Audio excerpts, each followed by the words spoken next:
Kamu cuma ojol. Suara wanita itu terdengar lantang, menusuk hati pemuda yang berdiri di hadapannya. Jangan sok ngajarin saya soal bisnis. Kamu tahu apa tentang dunia usaha? Hidup kamu aja cuma muter ngantar orang. Pemuda itu hanya diam, menatap wanita di depannya yang mengenakan gaun mahal dan wangi parfum mewah.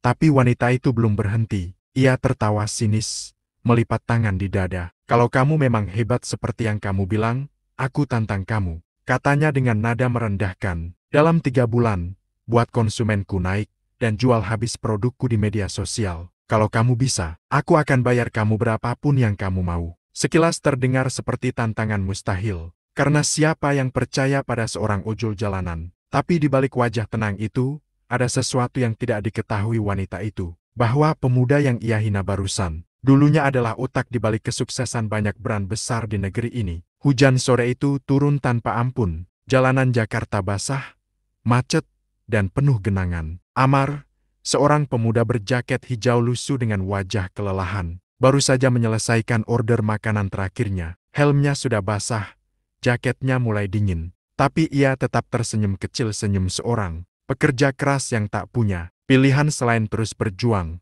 Tiba-tiba notifikasi di ponselnya berbunyi. Order penumpang lokasi, Jalan Kemang Raya. Amar menarik napas dalam. Ia hampir menolak jaraknya cukup jauh. Tapi entah mengapa, hatinya berkata ambil saja. Ia pun menyalakan motor tuanya dan melaju menembus hujan. Sesampainya di lokasi, ia melihat seorang wanita berdiri di bawah payung hitam. Gaunnya elegan, sepatunya berhak tinggi, dan di sampingnya terparkir mobil mewah yang tampak mogok. Wajahnya cantik tapi tegang, penuh kekesalan. Amar menurunkan helm dan tersenyum sopan. Permisi, Mbak Akaya, saya Amar, driver ojol yang order tadi. Wanita itu menatapnya dari ujung kepala sampai kaki. Rautnya menunjukkan ketidaksenangan. Ya Tuhan, masa saya harus naik motor begini? Mobil saya mogok, dan semua sopir online gak ada yang dekat. Ya sudahlah, cepat antar saya ke kantor, katanya ketus. Amar mengangguk tanpa protes. Ia meminjamkan jas hujannya, tapi wanita itu malah mendengus. Tidak usah, nanti saya bau bensin. Selama perjalanan, suara hujan jadi satu-satunya pengisi hening. Tapi Amar bisa merasakan wanita di belakangnya gelisah, napasnya berat. Jarinya mengetuk-ngetuk jok motor, sesekali menghela panjang. Akhirnya Amar memberanikan diri bertanya pelan. Maaf, Mbak, kelihatannya lagi banyak pikiran. Ya, wanita itu menjawab dengan nada kesal. Bisnis saya lagi kacau. Penjualan turun, tim marketing bodoh, dan semua ide gagal. Padahal saya sudah bayar mahal mereka. Dunia ini memang gak adil, ya. Orang bodoh malah sukses. Orang pintar seperti saya malah hampir bangkrut. Amar hanya tersenyum kecil di balik helm. Mungkin bukan masalah pintar atau bodoh. Mbak, kadang kita hanya perlu cara baru buat lihat masalahnya. Wanita itu langsung menatapnya dari spion motor. Wajahnya sinis. Cara baru. Kamu pikir kamu siapa ngomong begitu ke saya? Kamu cuma ojek online. Kamu tahu apa soal bisnis? Ucapan itu menusuk seperti pisau. Tapi Amar tetap diam. Ia hanya menjawab pelan. Maaf, saya cuma mencoba menenangkan. Sudah, diam saja. Fokus nyetir. Jangan sok bijak. Bentak wanita itu. Hujan makin deras. Jalanan macet total. Tapi dalam hati Amar, ada sesuatu yang mulai tumbuh, bukan marah, tapi tekad. Ia tidak tahu bahwa pertemuan sederhana di tengah hujan itu akan mengubah hidupnya, dan juga hidup wanita di belakangnya. Setelah perjalanan panjang menembus hujan, Amar akhirnya berhenti di depan sebuah gedung tinggi bercahaya emas Eka Beauty dan Fashion Corp, terpampang besar di pelang depan. Wanita itu turun dari motor dengan langkah cepat.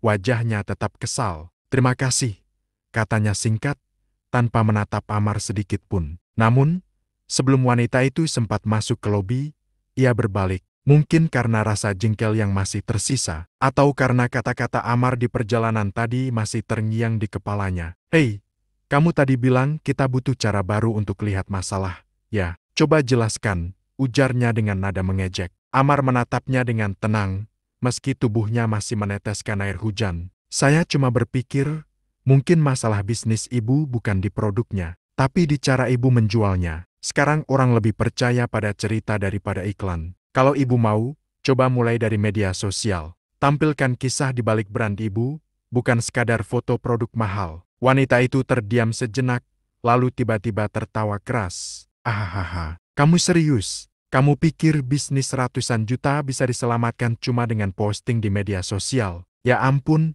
dasar ojek online. Bisanya cuma ngomong asal. Amar masih berusaha sopan. Dunia digital sekarang kuat sekali. Mbak, banyak bisnis kecil sukses karena tahu caranya menyentuh hati orang.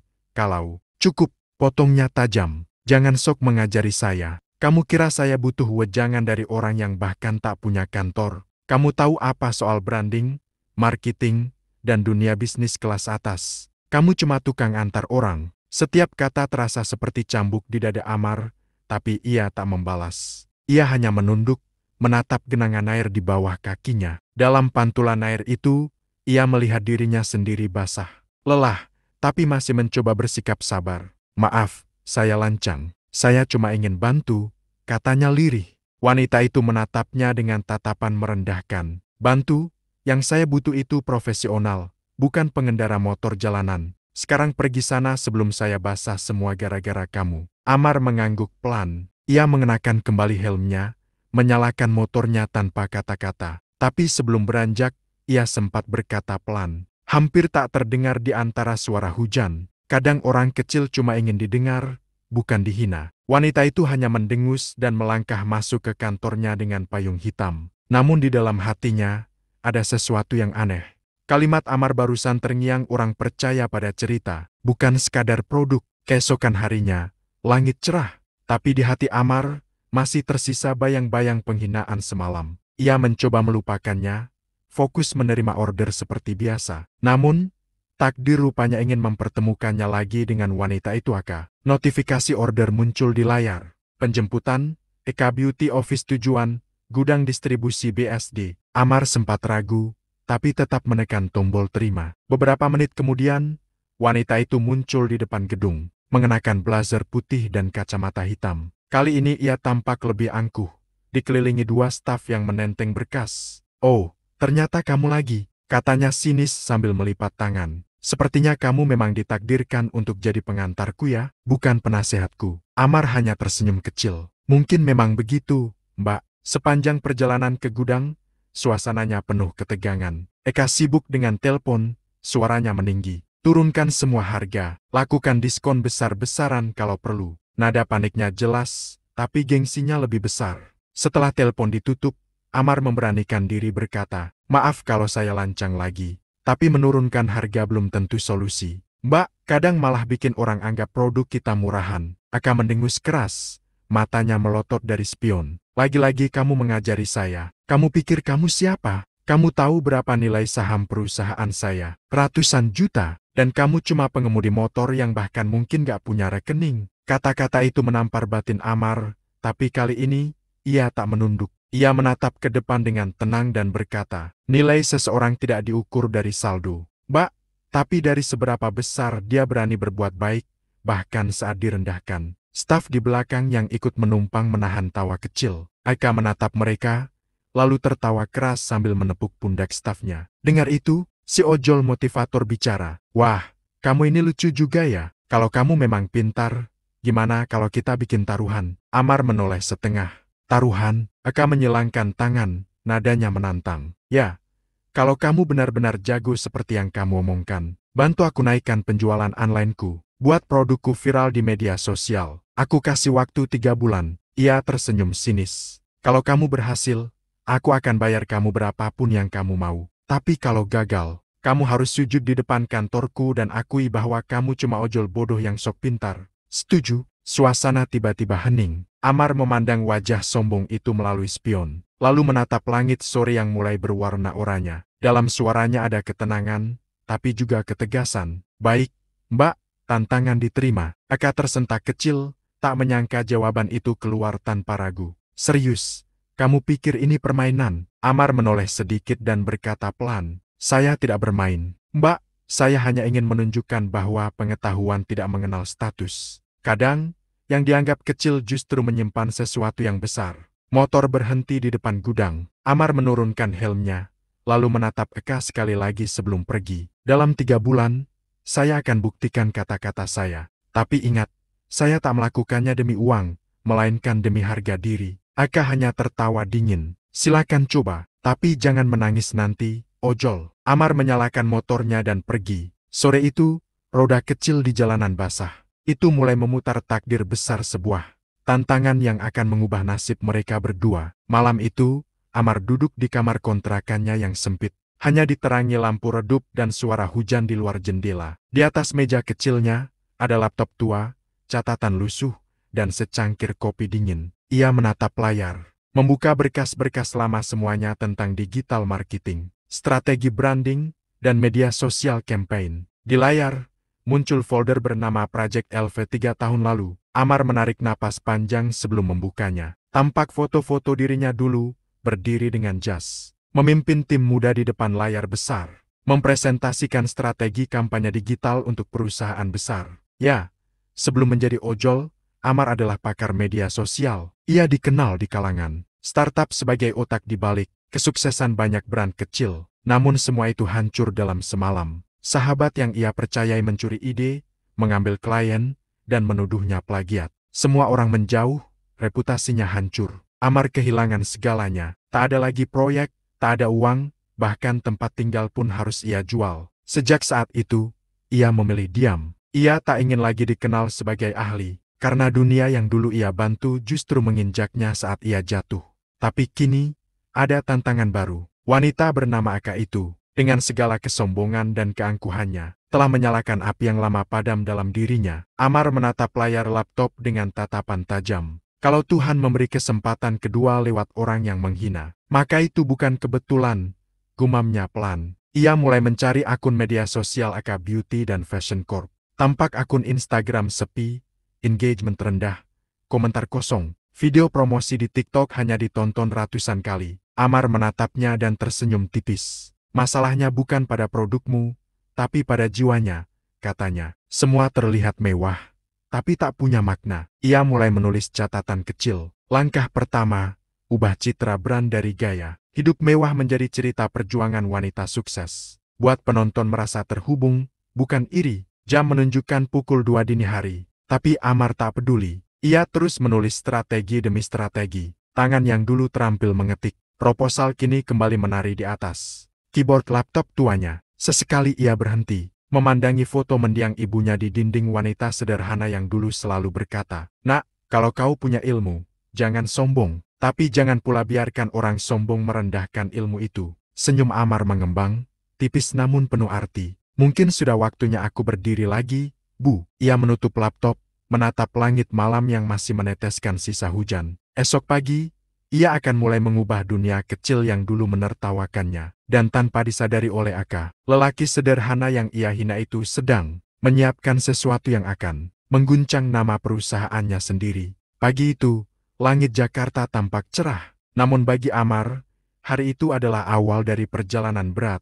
Ia berangkat lebih awal dari biasanya bukan untuk mengantar penumpang, tapi menuju kantor Aka Beauty dan Fashion Corp. Ia ingin memulai tantangan yang sudah ia terima 3 hari lalu. Begitu ia tiba di lobi kantor megah itu, satpam menatapnya heran. "Mas Ojol, mau nganter paket ya?" Amar tersenyum sopan. "Bukan, Pak, saya sudah janjian sama Bu Eka." Beberapa menit kemudian, suara sepatu hak tinggi terdengar mendekat. Eka muncul dengan pakaian elegan berwarna merah marun. Wajahnya dingin, bibirnya tersenyum sinis. "Wah, kamu benar-benar datang. Kukira cuma gertakan," ujarnya sambil melipat tangan. "Ya, Bu," jawab Amar tenang. "Saya tak pernah main-main dengan tantangan." Aka memutar bola mata. "Baiklah, silakan tunjukkan kehebatanmu itu. Tapi ingat, aku tak akan keluarkan uang sepeser pun. Semua yang kamu butuh, cari sendiri. Aku ingin lihat sejauh mana seorang ojol sok pintar bisa melangkah tanpa modal." Beberapa staf di belakangnya tertawa pelan, menatap Amar seperti badut jalanan. Amar hanya mengangguk. "Tidak masalah, Bu, saya tak butuh uang, hanya waktu dan kepercayaan." "Kepercayaan?" Eka mendengus. "Kau bahkan tak pantas duduk di ruanganku, apalagi bicara soal kepercayaan." Namun Amar tetap tenang. Ia berjalan ke meja resepsionis, meminta izin meminjam ruang meeting kecil, lalu membuka laptop tuanya. Dari situ, ia mulai bekerja. Ia menganalisis semua akun media sosial milik perusahaan Eka. Instagram, TikTok, dan YouTube. Ia melihat pola postingan yang terlalu glamor, bahasa yang dingin, dan tak ada interaksi nyata dengan pelanggan. Semua tentang pamer kemewahan, bukan membangun kedekatan. Amar lalu membuat akun baru tanpa sepengetahuan Eka. Aroba cerita di balik Eka Beauty. Di akun itu, ia mulai mengunggah video pendek berisi kisah perjuangan para pegawai, proses pembuatan produk, dan bahkan curahan hati pelanggan setia. Video itu sederhana, tapi menyentuh.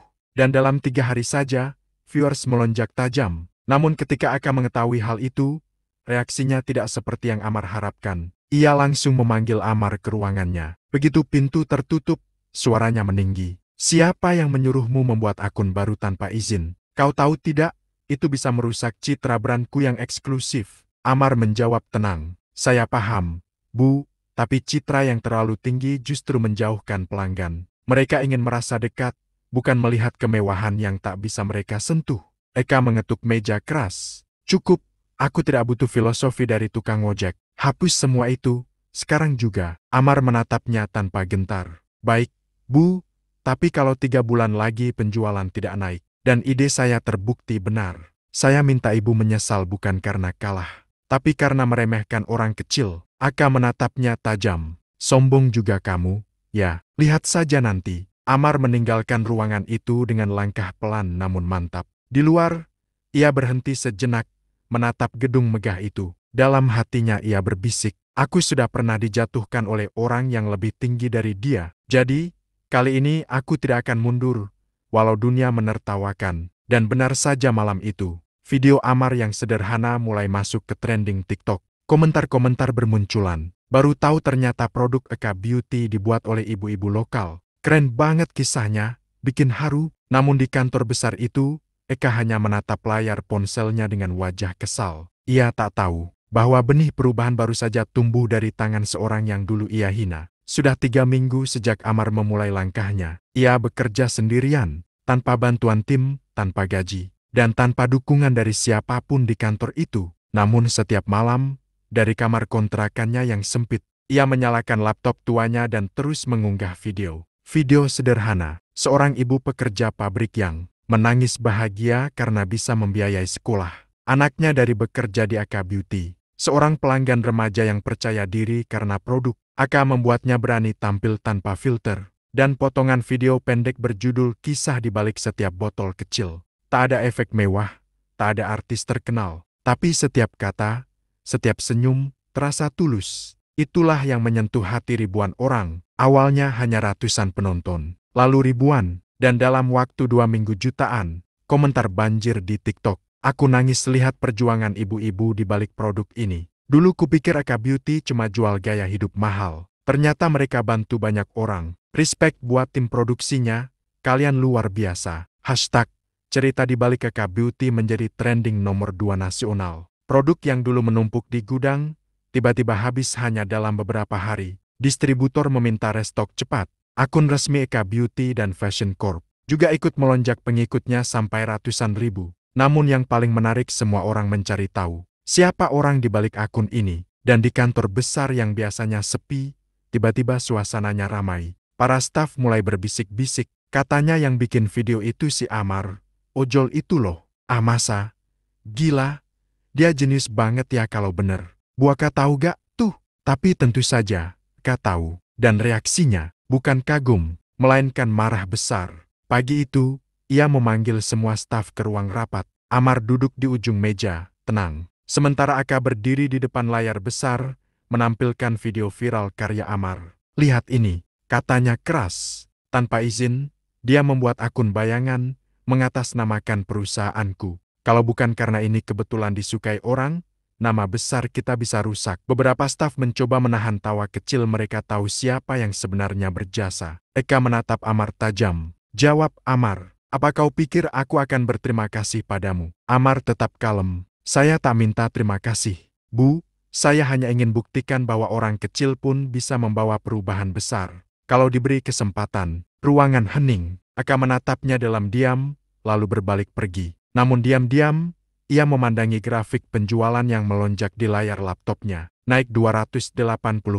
dalam 2 minggu. Mulutnya mungkin menolak mengakui, tapi matanya tak bisa berbohong. Sore harinya, Amar duduk di warung kopi dekat kantor, memandangi berita di ponselnya. Salah satu artikel menulis, Eka Beauty kembali bangkit, strategi cerita nyata sentuh hati konsumen. Amar tersenyum kecil, menyeruput kopi hitamnya. Ia tak butuh pujian, cukup tahu bahwa usahanya berarti. Namun jauh di kantor lantai 7, Eka menatap jendela dengan wajah bingung. Di hatinya muncul perasaan aneh, antara kagum dan malu. Ia teringat kata-kata Amar dulu di motor. Orang percaya pada cerita, bukan sekadar produk. Dan kini, kalimat itu terbukti nyata di tangan orang yang dulu ia hina. 3 bulan sudah berlalu sejak hari Amar menerima tantangan itu. Dunia digital seolah berputar cepat dan di tengah arusnya, Eka Beauty dan Fashion Corp kini menjadi pusat perhatian. Setiap hari, ratusan ribu orang membicarakan brand itu di media sosial.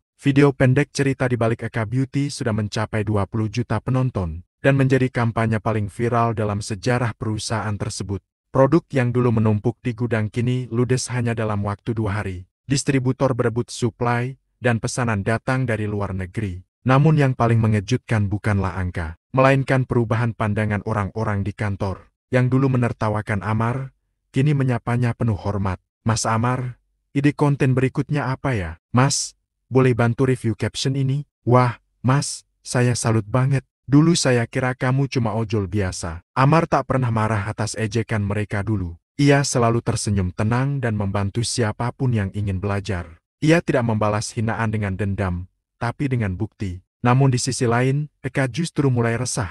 Ia melihat semua orang memuji Amar, bahkan beberapa investor menyebut namanya dalam rapat. Inovasi digital tim Anda luar biasa, Bu Oka.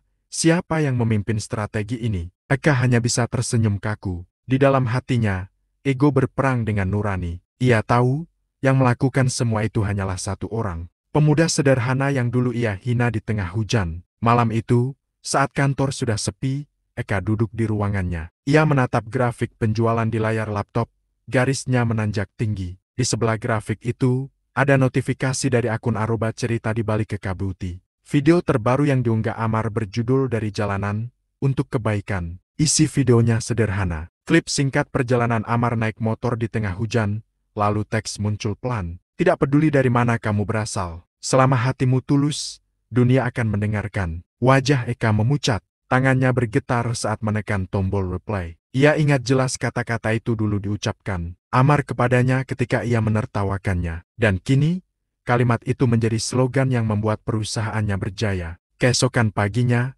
seluruh kantor gempar. Eka baru saja diumumkan sebagai penerima penghargaan Brand of the Year. Tapi saat wartawan bertanya siapa sosok di balik kesuksesan itu, Eka hanya diam. Matanya mencari-cari Amar. Pemuda itu berdiri di pojok ruangan, sederhana, dengan jaket ojolnya yang sama. Salah satu wartawan sempat bertanya langsung pada Amar, "Mas, bagaimana rasanya membuat kampanye yang viral sebesar ini?" Amar menjawab pelan tapi pasti, "Saya hanya ingin buktikan bahwa kesuksesan tidak ditentukan oleh jabatan, tapi oleh kejujuran dan ketulusan." Seluruh ruangan hening. Eka menatapnya, dan untuk pertama kalinya, ia merasa kecil. Semua gengsi dan kebanggaan yang ia pegang selama ini terasa hampa. Saat Amar berjalan melewatinya untuk keluar dari ruangan, Eka menunduk. Ia tak mampu berkata apa-apa. Yang ia rasakan hanyalah penyesalan. Penyesalan karena pernah menghina orang yang kini menyelamatkannya. Namun Amar hanya tersenyum ramah dan berkata pelan, "Terima kasih, Bu, karena dari tantangan Ibu, saya bisa kembali percaya pada diri sendiri." Kemudian ia pergi, meninggalkan gedung tinggi itu dengan langkah tenang. Sementara di balik kaca besar lantai 7, Eka berdiri menatap ke arah jalan. Ia tahu, kesuksesan yang ia miliki kini bukan hasil dari kesombongan, melainkan dari kerendahan hati seseorang yang dulu ia remehkan. Beberapa hari setelah menerima penghargaan Brand of the Year, kantor Eka Beauty dan Fashion Corp terasa berbeda. Semua orang sibuk, bahagia, dan bersemangat. Tapi di satu ruangan besar di lantai atas suasananya justru hening. Eka duduk sendirian di balik meja megahnya. Di depannya, tergeletak 2 amplop besar. Satu berisi kontrak kerja permanen untuk Amar, lengkap dengan posisi tinggi sebagai Digital Strategy Director. Satu lagi berisi cek kosong, yang siap ia isi dengan angka berapapun yang diinginkan Amar. Ia menarik napas panjang. Tatapannya kosong, tapi dalam hatinya bergejolak. Dia pantas dapat semua ini, gumamnya lirih. Dan, "Aku harus minta maaf." Beberapa menit kemudian, pintu ruangannya diketuk. Amar masuk, masih dengan pakaian sederhana, dan tas ransel hitam yang sama seperti pertama kali ia datang. Silakan duduk, Amar, ucap Eka pelan, nadanya kali ini jauh berbeda, lembut dan penuh rasa bersalah. Amar duduk tenang, menatap wanita yang dulu pernah membentaknya di tengah hujan. Eka membuka pembicaraan dengan suara yang bergetar. Amar, aku akui, aku salah besar. Aku menghina kamu, meremehkanmu, bahkan mempermalukanmu di depan banyak orang. Tapi kenyataannya, kamu telah menyelamatkan perusahaanku. Aku berhutang banyak padamu. Amar diam, hanya menatap tanpa ekspresi. Eka mendorong 2 amplop itu ke arahnya. Ini kontrak kerja dengan jabatan tinggi. Dan ini cek kosong, tulis saja nominalnya. Kamu pantas mendapatkannya. Amar menatap amplop itu lama, lalu menatap Eka. Ia tersenyum tipis. Terima kasih, Bu, tapi saya tidak bisa menerimanya. Eka menatap kaget. Kenapa? Kamu pikir ini jebakan? Tidak. Amar, ini tulus. Saya sungguh ingin membalas kebaikanmu. Amar menggeleng perlahan. Saya tidak melakukan semua ini demi uang, Bu. Waktu itu, Ibu menantang saya bukan untuk membayar saya, tapi untuk menghina saya. Saya menerima tantangan itu bukan karena ingin balas dendam, tapi karena saya ingin membuktikan satu hal. Ia menatap Eka dalam-dalam, bahwa ilmu dan kebaikan tidak pernah mengenal seragam, jabatan, atau status sosial. Suasana ruangan mendadak hening. Eka menunduk, air matanya mulai menetes. Ia menutup wajahnya dengan tangan, suaranya bergetar. Aku malu, Amar. Aku terlalu sombong. Aku pikir uang dan jabatan membuatku lebih tinggi dari orang lain. Tapi ternyata, aku yang paling miskin hati. Amar bangkit dari kursinya, berjalan mendekati meja, lalu berkata dengan suara lembut namun tegas. Semua orang pernah salah, Bu. Yang penting, jangan ulangi kesalahan yang sama kepada orang lain. Saya tidak butuh balasan, cukup tahu Ibu berubah. Itu sudah cukup bagi saya. Ia menunduk sopan, lalu melangkah keluar dari ruangan. Namun sebelum menutup pintu, ia sempat menatap kembali Eka yang masih menangis di balik meja, dan berkata pelan, kadang Tuhan menyamarkan guru terbaik kita dalam wujud orang yang paling kita remehkan. Pintu tertutup perlahan. Eka menatap cek kosong di meja dengan mata basah, lalu meremasnya. Untuk pertama kalinya dalam hidupnya, ia merasakan sesuatu yang belum pernah ia rasakan, rendah hati. Sementara itu di luar gedung, Amar berjalan ke arah parkiran, menyalakan motornya. Angin sore menerpa wajahnya. Ia tersenyum kecil, menatap langit jingga, dan berbisik. Tantangan selesai, tapi pelajarannya baru dimulai. 3 bulan berlalu sejak Amar pergi. Nama Eka Beauty dan Fashion Corp kini melambung tinggi. Produk-produknya laris di seluruh Indonesia, bahkan mulai menembus pasar luar negeri. Setiap orang memuji kecerdasan Eka dalam membangun citra baru perusahaannya. Namun hanya satu orang yang tahu kebenarannya, Eka sendiri. Di balik semua pujian dan penghargaan itu,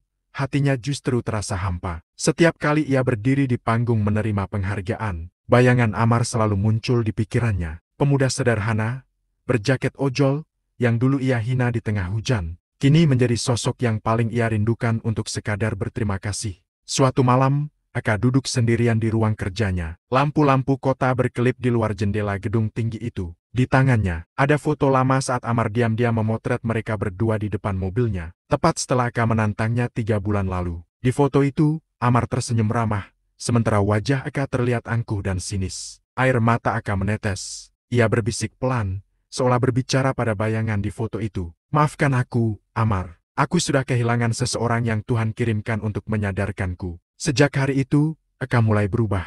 Ia berhenti memperlakukan karyawannya dengan kasar. Ia belajar mendengar, menghargai, dan merendahkan hati. Ia bahkan mendirikan program sosial bernama Jalan Amar, yang memberi pelatihan gratis kepada para driver ojol, pedagang kecil, dan ibu rumah tangga tentang cara berjualan online. Setiap kali seseorang bertanya, kenapa namanya Jalan Amar, Bu? Eka hanya tersenyum dan menjawab, karena dulu, seorang Amar menunjukkan jalan hidup yang sebenarnya pada saya. Waktu terus berjalan. Suatu pagi, Eka membuka akun Instagram pribadinya. Ia melihat notifikasi komentar baru di salah satu unggahannya tentang kegiatan sosial. Akun itu bernama @Amar_Socialit. Isi komentarnya hanya satu kalimat. Teruslah menebar kebaikan, Bu, dunia butuh lebih banyak orang yang mau berubah. Eka menatap layar lama sekali, lalu tersenyum sambil meneteskan air mata. Ia tahu, meski Amar tak ingin kembali, ia masih memperhatikan dari jauh. Dan mungkin, itulah caranya Tuhan memberi pengampunan bukan lewat kata, tapi lewat perubahan. Eka menatap langit pagi yang cerah, dan berbisik pelan. Terima kasih, Amar, karena dari penghinaanmu dulu, aku justru belajar tentang arti kerendahan hati. Angin berhembus lembut melalui jendela terbuka, seolah membawa pesan tak kasat mata. Tidak ada manusia rendah, hanya hati yang belum belajar menghargai. Dan di sanalah akhir kisah ini bukan tentang kemenangan bisnis, tetapi tentang kesadaran seorang wanita yang pernah terlalu tinggi untuk melihat kebenaran di bawahnya.